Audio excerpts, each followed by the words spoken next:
வாங்க செல்லங்களா, எல்லாரும் இங்க வாங்க. பாட்டி உங்களுக்கு ஒரு சூப்பரான கதை சொல்ல போறேன். இப்போ இருக்கிற மாதிரி அப்போலாம் காரு, பஸ், ஆட்டோன்னு எதுவுமே கிடையாது தெரியுமா? அப்போ மக்கள்லாம் எப்படி கஷ்டப்பட்டாங்க தெரியுமா? அத பத்தி ஒரு கதை சொல்லவா? சரி வாங்க, இப்போ நாம எல்லாரும் அந்த காலத்துக்கே போக போறோம். ஒரு மனுஷன் இருட்டு காட்டுக்குள்ள தனியா எப்படி மாட்டிக்கிட்டாருன்னு ஒரு கலக்கல் கதை சொல்றேன். எல்லாரும் அமைதியா கண்ண மூடி நான் சொல்றத மட்டும் கேளுங்க. அந்த காலத்துல ஒரு ஊர்ல இருந்து இன்னொரு ஊருக்கு போகணும்னா வேற வழியே கிடையாது. கால் வலிக்க வலிக்க நடந்துதான் போகணும். சில சமயம் நடுராத்திரியில கூட பயங்கரமான இருட்டு காட்டுக்குள்ள புகுந்துதான் போக வேண்டியிருக்கும். அப்படிதான் ஒரு ஐயா பக்கத்து ஊருக்கு போகணும்னு சாயங்காலமா கிளம்பினாரு. அவரு நடக்க ஆரம்பிச்ச கொஞ்ச நேரத்திலேயே கடகடன்னு சுத்தி ஊரே இருட்டாயிடுச்சு. பாவம், அந்த ஐயாவுக்கு காட்டுக்குள்ள என்ன பண்றதுனே தெரியல. அவருக்கு ரொம்ப டயர்டாயிடுச்சு. கால்லாம் ஒரே வலி. அப்போதான் தூரத்துல ஒரு மாடு மாதிரி ஒரு மிருகம் மெதுவா நடந்து போறது பார்த்தாரு. அவருக்கு ஒரே சந்தோஷம். ஆஹா, இந்த மாடு மேல ஏறி உட்கார்ந்துட்டா நம்ம கால் வலிக்கு கொஞ்சம் நல்லா இருக்குமேன்னு நினைச்சாரு.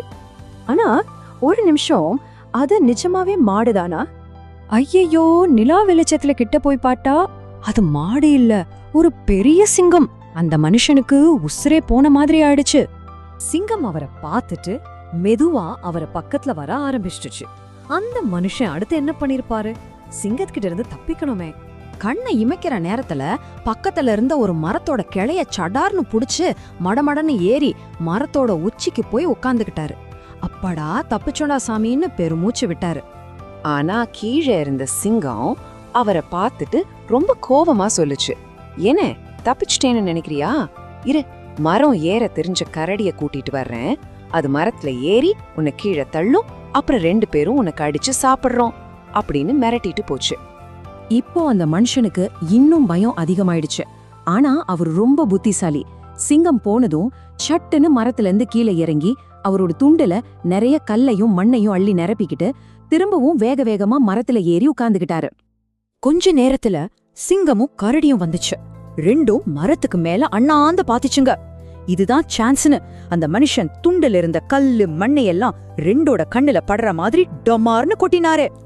சிங்கத்துக்கும் கரடிக்கும் கண்ணுல மண்ணு பட்டதோ ஒரே எரிச்சல். ஆ அம்மான்னு கத்துச்சுங்க. அந்த நேரத்துல மனுஷன் மரத்துல இருந்து குதிச்சு தப்பிச்சு ஒரே ஓட்டமா ஓட ஆரம்பிச்சிட்டாரு. எங்க போறதுனே தெரியாம காட்டுக்குள்ள ஓடினாரு. அப்படி ஓடி போய் காட்டுக்குள்ள இருந்த ஒரு பழைய கோயில் உள்ள பூந்து கதவை டமால்னு சாத்தி தாப்பால் போட்டுக்கிட்டாரு. அப்பாடான்னு பெருமூச்சு விட்டாரு. ஆனா வெளிய சிங்கமும் கரடியும் கோவமா கத்திக்கிட்டே நின்னுச்சுங்க. அப்போ அந்த பக்கமா ஒரு தந்திரக்காரன் நரி வந்துச்சு. ஏன் 2 பேரும் இப்படி கத்திட்டு இருக்கீங்கன்னு சிங்கத்துக்கிட்ட கேட்டுச்சு. சிங்கம் நடந்த எல்லாத்தையும் சொல்லி ஒரு ஆளு உள்ள மாட்டிட்டான், அவனை எப்படியாவது பிடிக்கணும்னு சொல்லுச்சு. இது கேட்டதும் அந்த நரிக்கு ஒரு குறும்புத்தனமான யோசனை வந்துச்சு. அது சொல்லுச்சு, கவலைப்படாதீங்க, இந்த கோயில் சுவர்ல ஒரு ஓட்டை இருக்கு. நான் என் வாளை அந்த ஓட்டை வழியா உள்ள விட்டு ஆட்டுறேன். அவன் எங்க இருக்கான்னு கண்டுபிடிச்சிடலாம். நரி சொன்ன மாதிரியே செஞ்சுச்சு. ஆனா உள்ள இருந்த மனுஷன் அடுத்து என்ன பண்ணாரு தெரியுமா? கதை இப்போதான் ரொம்ப ஜாலியா இருக்க போகுது. கோயில் ஓட்ட வழியா ஒரு வாள் நீண்டு வர்றத பார்த்த அந்த மனுஷன் கொஞ்சம் கூட யோசிக்காம டக்குன்னு அந்த வாளை 2 கையாலையும் கெட்டியா புடிச்சுக்கிட்டாரு. இப்போ பாருங்க வேடிக்கையே, மனுஷன் உள்ள இருந்து வாளை இழுக்கிறாரு, நரி வெளியிருந்து வாளை இழுக்குது. நரியால முடியல, அதனால சிங்கமும் கரடியும் சேர்ந்து நரிய இழுக்குதுங்க. ஒரே கயிறு இழுக்கிற போட்டி மாதிரி ஆகிடுச்சு.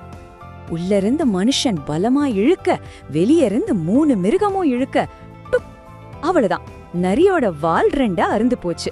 ஐயையோ அம்மான்னு நரி வலியில கத்த ஆரம்பிச்சிடுச்சு.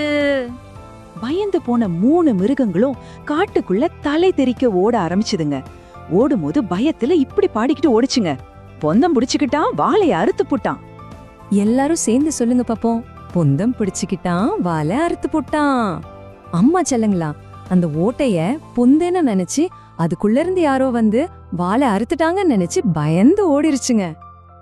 அதுக்கப்புறம் கொஞ்ச நேரத்துல விழிஞ்சிடுச்சு. அந்த மனுஷன் மெதுவா கோயிலை விட்டு வெளியே வந்து பத்திரமா பக்கத்தூருக்கு போய் சேர்ந்துட்டாரு. நான் கதைய முடிச்சதும் நீங்க எல்லாரும் விழுந்து விழுந்து சிரிப்பீங்க இல்லையா? பாட்டி செம்ம கதைன்னு சொல்லிட்டு பொந்தன் புடிச்சுக்கிட்டான், வாளை அறுத்து புட்டான்னு பாட ஆரம்பிச்சிட்டீங்க. சரி சரி, நாளைக்கு உங்களுக்கு இன்னொரு நல்ல கதை சொல்றேன். இப்போ எல்லாரும் போய் நல்லா தூங்குங்க. Good night செல்லுங்களா.